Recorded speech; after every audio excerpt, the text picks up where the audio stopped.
윤석열 대통령 탄핵 심판의 분수령으로 꼽혔던 5차 변론 기일이 어제 헌법재판소에서 열렸습니다. 이진우 전 수도방위사령관, 여인영 전 방첩사령관, 홍장원 전 국정원 1차장 등 3명의 핵심 증인들이 다 나왔습니다.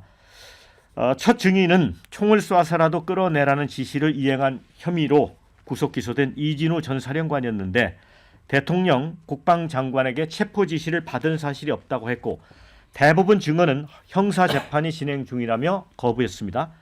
자, 두 번째 증인은 여인영 전 방첩사령관인데 우원식, 이재명, 한동훈 10명을 체포 구금하라는 지시를 받고 이행하려 한 혐의입니다.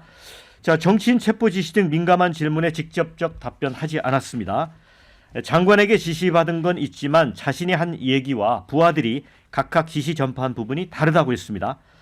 다만 계엄 당시 경찰청장에게 명단을 전달했지만 위치 파악을 위한 용도였다 이렇게 이야기했습니다. 자, 반면에 세 번째 증인인 홍장원 전 국정원 차장은 윤 대통령이 싹 다 잡아들이라고 했고 대상자 목적어를 규정하지는 않았지만 이후 여전 사령관에게 명단을 듣고 메모했다 증언을 했는데요. 그러나 윤 대통령 측은 국정원 대공수사권이 없어졌으니 방첩사령관이 방첩수사를 도와 간첩을 싹 잡아들이라였다면서 주어를 놓고 양측의 말이 엇갈립니다. 한편 이제 국회 국조특위에 나온 곽종군 전 특수전 사령관은 안에 있는 인원들을 밖으로 끄집어내라 지시했고 당시 작전 요원들은 철수했다며 윤 대통령과 김용현 장관과 배치되는 진술을 한 바 있는데 어제 변론에서는 증인들이 이제 진술이 엇갈리고 입을 닫거나 의혹을 부인하면서 향후 법정에서 진실 공방이 벌어지는 상황으로 지금 가게 됐습니다. 윤 대통령은 내란 혐의 적극 부인하며 이번 사건을 보면 실제로는 아무 일도 일어나지 않았는데 지시를 했니 받았니 하는 이야기들이 마치 호수에 떠있는 달 그림자를 쫓는 느낌을 받았다고까지 했습니다. 자, 어제 5차 변론 장윤성 기자님 어떻게 네. 보셨어요? 뭐 저는 뭐 하이라이트만 종합을 해보면 일단 처음으로 그 군을 계엄군을 선관위에 투입한 것은 이제 내가 김용현에게 지시한 거다라는 사실은 이제 처음 인정을 했습니다. 그러니까 그것을 제외한 나머지는 다 이제 부인을 하거나 이제 반대를 하는 이런 양상을 보였는데요. 중요한 포인트는 그 홍장원 1차장이 네. 그래도 국회 국정조사 특위에 나와서 진술했던 너 싹 잡아들여라고 한 것을 그대로 이제 확인을 한 거고요. 대단히 인상적이었던 대목은 윤석열, 그러니까 피고인 측의 변호인인 김계리 변호사가 마치 증인을 무슨 그 검사가 취조하듯이 그렇게 세게 질문하는 답변 과정에서 답변 기회도 잘 주지 않고 하는 것도 좀 되게 저게 대단히 무례해 보인다라는 생각이 좀 들었고요. 그리고 특히나 이제 검거와 관련해서 느닷없이 간첩 검거를 하라고 지시한 거다라고 이 윤석열 대통령 주장을 했는데 실제로 홍장원 측에서는 간첩이라는 말은 들어본 적이 없다라고 예. 얘기를 합니다. 그리고 끝나고 나서 홍장원 차장이 이제 기자들에게 이제 그 브리핑하는 과정에서 제가 거짓말할 이유는 없지 않느냐라고 얘기를 하면서 사실상 5차 변론 기일에서 윤 대통령이 어떻게 거짓말을 하고 있는지에 대해서 주장하는 이런 게 굉장히 인상적이었고요. 특히 정형식 재판관의 경우에 위치 추적과 관련해서 상당히 이제 집요하게 질문을 했는데요. 네. 그 부분은 대단히 이제 보수적인 재판관으로 알려져 있는 정형식 재판관의 질문 태도가 혹여 이후에 있을 탄핵 심판 과정에서 이 태도나 물론 이제 법조인들은 그럴 일은 없다. 8대 0으로 아마 전원 일치로 파면 결정이 내려질 것이다라고 전망은 하고 있지만 혹여 과정에서 또 이런 문제들이 불거져서 문제가 되지 않을까라는 생각도 좀 들었습니다. 네. 저는 이제 뭐 대통령이 호수 위에 떠 있는 달 그림자를 쫓는 느낌을 받았다. 그러니까 실체 자체가 없었다라고 이제 그냥 표현하는 건데 이게 그 호수 위에서 달 하면은 이제 그 중국의 유명한 시선인데 200이 네. 떠올랐는데 왜 이렇게 시적으로 표현을 했을까요? 시적 표현보다 뭐 비유를 하다 보니까 적정한 비유가 아마 이제 호수에 떠 있는 달처럼 허상을 쫓고 있다. 이제 이걸 강조하고 싶어서 그런 것 같아요. 이제 윤석열 대통령이 만약에 비상계엄을 선포하고 군을 국회로 보내지 않았다면요. 비상계엄 선포와 국회에서 해제 그리고 해제 공포까지 모든 것들이 종이로만 왔다 갔다 하고 말로만 왔다 갔다 하는 거지 실제로 계엄의 효력이 전혀 없었던 거죠. 그래서 경고를 하기 위한 국민들에게 알려주기 위한 방법으로 계엄을 선포했다고 한다 그러면 적어도 군인은 출동시켜야 된다. 다만 출동시켜서 위협적인 행동하지 말라 했던 내용들이 지금 어제 헌재에 좀 드러났다 이렇게 볼 수 있는 거고요. 민주당에서 좀 내란 혐의라고 이제 탑을 쌓았는데 맨 처음에 쌓았던 주춧돌이죠. 아랫돌이 흔들리기 시작했다. 이렇게 볼 수 있을 것 같아요. 홍장원 전 국정차장이죠. 뭐라고 했냐면 목적어가 없어가지고 누굴 잡아야 할지 몰랐다. 본인 스스로 얘기합니다. 그리고 또 명단도 체포 명단이라는 것이 있긴 있었는데 그게 정확하지 않다라고 얘기를 합니다. 그리고 여기에 대해서 또 정영식 재판관이 또 물어봅니다. 메모가 있었는데 그 메모에서 검거 요청이라는 단어가 나옵니다. 근데 국정원에 검거를 하기 위한 그 전 단계가 뭐냐면 체포를 해야 되지 않습니까? 체포를 해야 검거를 할 수 있는 건데 국정원에 체포할 권한이 있냐 물어봤더니 체포할 권한이 없다고 또 시인을 합니다. 그럼 이 메모가 뭐냐 했더니 자기가 메모를 합리적으로 하지 않았다고 또 인정을 해요. 그러니까 본인이 그때 해석을 했던 것들, 그러니까 정확하게 들은 거를 있는 그대로 팩트로 메모한 게 아니라 본인이 들은 거를 해석을 해서 굉장히 주관적으로 메모했다는 게 이제 드러난 거고 또 그 메모 또한 정확하지 않고 혼선이 있었다라는 것도 어제 헌재 과정에 드러났기 때문에 야당에서 주장하고 있는 내란 혐의에 대한 첫 번째 단추 그리고 아랫돌 맨 위에 있는 아랫돌이 흔들리기 시작했다라는 거 정리할 수 있을 것 같습니다. 네, 이 윤석열 대통령의 그 호수에 떠 있는 달 그림자 쫓는 거 이게 그 역사적인 그 기록이 있네요. 이게 1937년에 일본에 이제 대형 뇌물 사건이 있었는데 이시다 카츠토 판사가 전원 무죄 판결을 내리면서 마치 물속의 달 그림자를 움켜잡는 것 같다 이렇게 판결하면서 이야기를 했답니다. 그러니까 윤 대통령이 지금 옥중에서 수감돼 있는 상황에서 이거 좀 많이 연구를 한 것 같아요. 뭐 그런 걸로 보여지죠. 예. 좀 전에도 말씀 나오셨습니다만 허상을 쫓는 거다. 이거는 뭐 실체가 없는 거다. 예. 지금 계속해서 지금 윤석열 대통령의 입장은 똑같은 건데 이 달 그림자가 있다라는 뜻은 하늘을 쳐다보면은 실제 달이 존재한다라는 거예요. 12월 3일 밤에 전 국민이 TV 생중계로 다 지켜봤지 않습니까? 군인들이 군홧발로 국회를 난입하고 유리창을 깨고 들어가가지고 이리 뛰고 저리 뛰고 하면서 그 안으로 진입하려고 했던 이런 광경들 또 이 군인들뿐만 아니라 경찰들이 국회의 출입문을 다 막고 국회의원들조차도 안으로 진입시키지 못해서 결국 국회의장 등 여러 사람들이 담을 넘어가는 그런 모습들까지 우리가 지켜본 건 뭡니까? 이것이 현실인데 마치 이런 현실이 아무것도 없었던 허상인 것처럼 말씀하시는 이 부분 이런 건 굉장히 궤변에 가깝다 이렇게 얘기를 할 수밖에 없는 것이고요. 어제 뭐 이진우 수방사령관이나 여인영 방첩사령관이 일부 진술을 거부한 것 이건 다 이유가 있는 거지 않습니까? 지금 이 사람들은 이번 12.3 비상계엄 사태 내란 사태의 중요 임무 종사자로 구속 기소가 되어 있고 이 사람들이 어제 증언을 어떻게 하느냐에 따라서 본인들의 형사 재판에 심대하게 영향을 미칠 수 있는 그런 사안이기 때문에 대통령의 지시와 관련된 부분 이런 부분들에 대해서는 답변을 회피했습니다. 그러나 명확하게 얘기한 거 있죠. 수방사령관 대통령하고 3번 통화했다라는 거 진술하고 또 여인영 방첩사령관 김영현 전 국방부 장관에게 일부 명단을 받았다. 또 대통령이 중앙선거관리위원회에 군인들을 보내라고 했을 때 거기에 보냈다 이런 부분들이 있지만 어제 본인들이 일부 진술을 거부했거나 또는 진술을 그 부인한 부분에 있어서 본인들의 진술만 있는 건 아니에요. 공소장에 있다라는 공소장의 내용들은 본인들의 진술 조서뿐만 아니라 그 당시에 대통령으로부터 이분들이 지시를 받고 그 지시를 자기 부하들에게 전달함으로써 실제 실행에 옮기려고 했던 과정들, 이것들을 또 그 사람들의 진술이 다 들어있는 것이 공소장입니다. 그렇기 때문에 본인이 했던 얘기와 또 지시를 받았던 내용들에 대해서 구체적으로 밝히지 않았다고 해서 그 죄가 없어지는 것은 아니다. 이제 진실이 드러나고 있다. 그리고 마지막으로 홍장원 국정원 1차장 부분 말씀을 주시는데, 홍장원 국정원 1차장의 진술은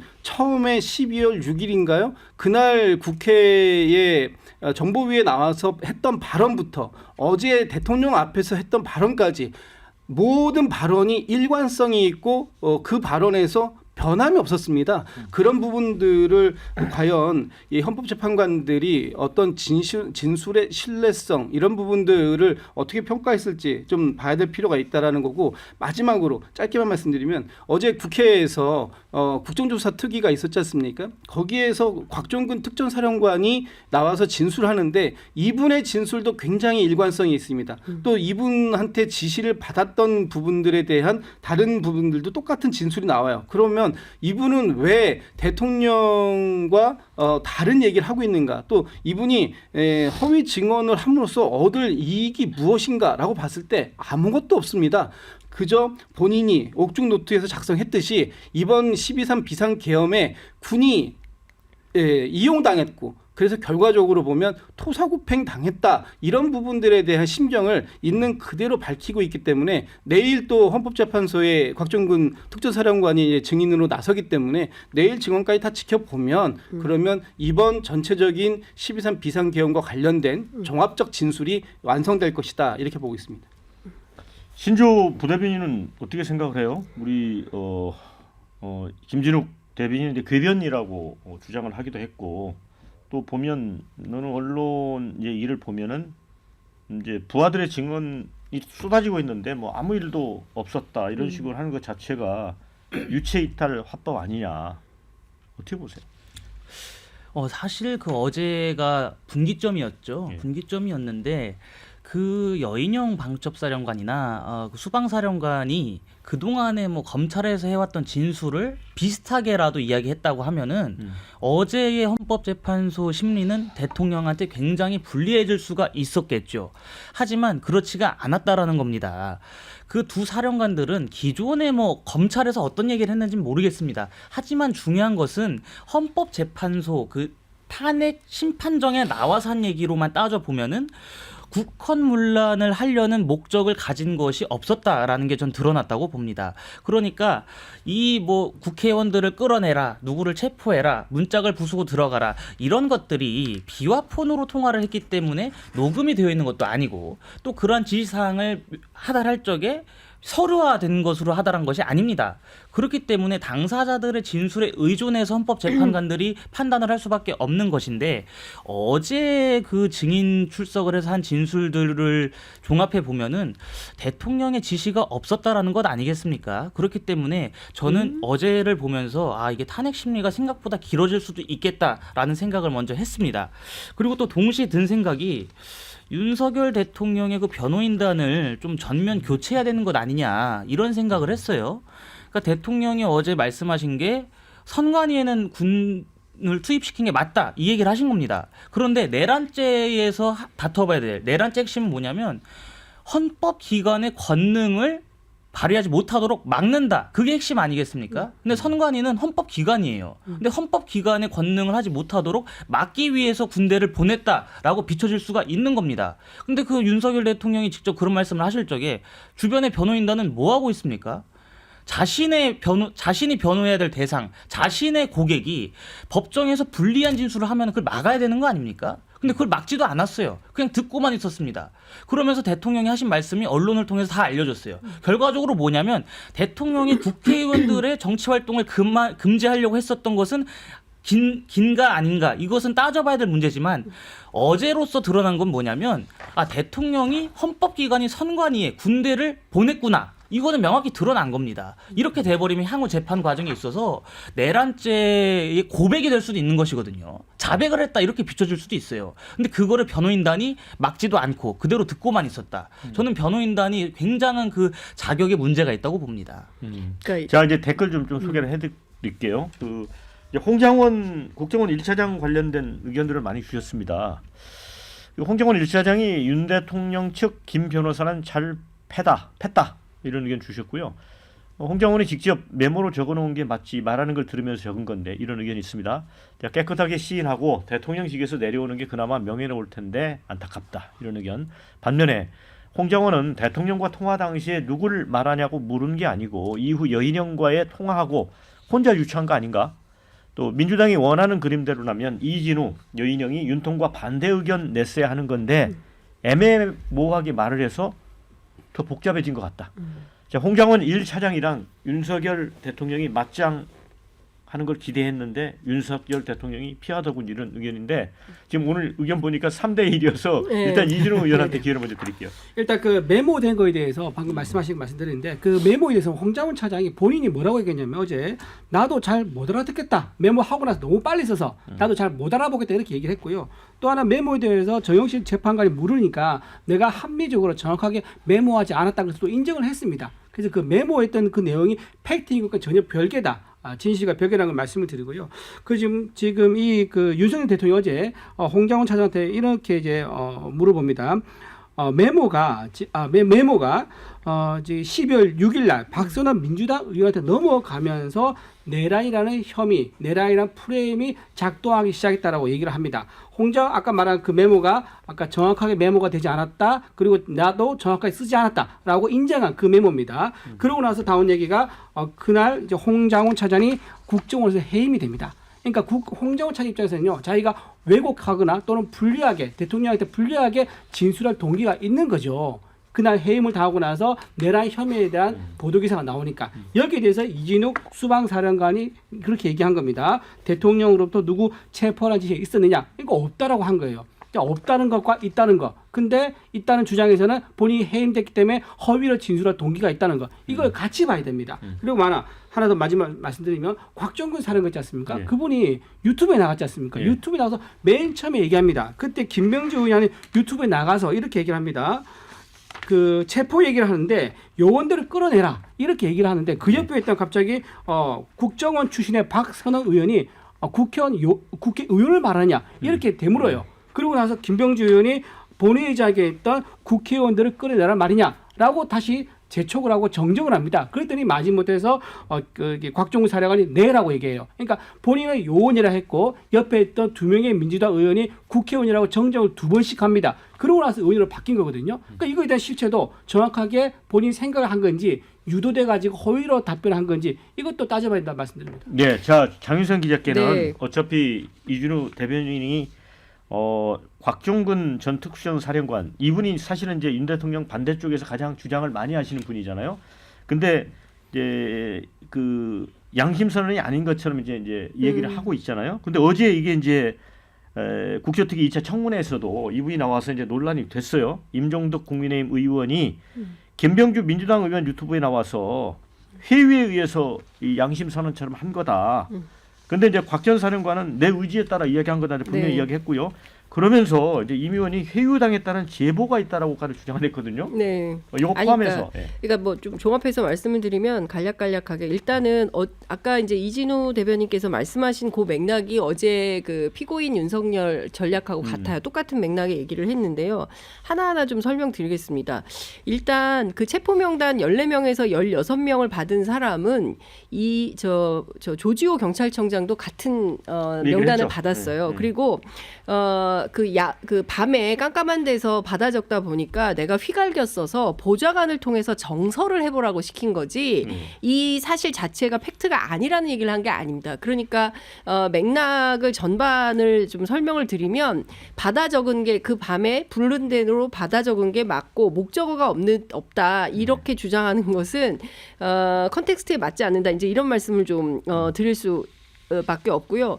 또 하나는 박선원과 민주당의 프레임에 가두려고 한 것 같아요. 그러니까 일종의 이제 민주당의 의원인 박선원 의원을 통해서 이 프레임을 좀 전환해 보려고 하는 건데. 곽종근 의원하고 약간 그 어떤 정치적 목적으로 예. 이 상황을 만들어가고 있다. 아니 그렇죠. 네. 그러니까 그 곽종근 사령관의 경우에도 이를테면은 그 저 국회 국방위 소속이신 그 저 김병주 의원 네. 그리고 정보위 간사인 네. 저 박선원 의원 둘이 가서 특전사를 아침에 가고 오후에 수방사를 갔고 제가 그 오후 현장 수방사 현장에 제가 현장에 취재를 갔었어요. 근데 거기 가서 유튜브를 했잖아요. 예. 저도 갔었어요. 근데 그러니까 중요한 포인트는 민주당의 프레임을 가두는데 홍장원 차장도 그 주장하고 곽종훈 사령관도 똑같이 얘기하는 포인트가 뭐냐면 야당 정보위 간사라는 거예요. 그리고 야당 정보위 간사가 부르면 국정원 당연히 이제 수시로 소통을 하는 거다. 그러니까 물론 공작에 의한 것은 아니다라는 얘기를 하는 것이고요. 그리고 마치 그 홍장원 차장이 어제 이제 윤석열 대통령도 그런 맥락으로 얘기를 하던데 저 조태용 장관 조태용 그 국정원장이 공무원의 어떤 정치 중립 위반 의무로 홍장원 차장을 해임해야 되겠다라고 해서 6일 날 본인이 해임당한 것에 대한 앙심을 품고 그때 민주당을 찾아가서 이 체포 명단을 공개하고 그로부터 이게 문제가 생겼다라는 프레임을 만들려고 하는데 그건 전혀 사실과 다른 주장을 하는 것이다라는 말씀을 좀 드리고 싶고요. 전반적으로 보면 지금 탈진실 시대에 네. 트럼프의 거짓말 소방호수 전술을 쓰고 있는 것하고 똑같아요. 계속 끊임없이 폭포수처럼 거짓말을 쏟아내면서 처음에 무슨 말을 하려고 했었던 거지? 이걸 전 국민적으로 헷갈리게 하는 것이고요.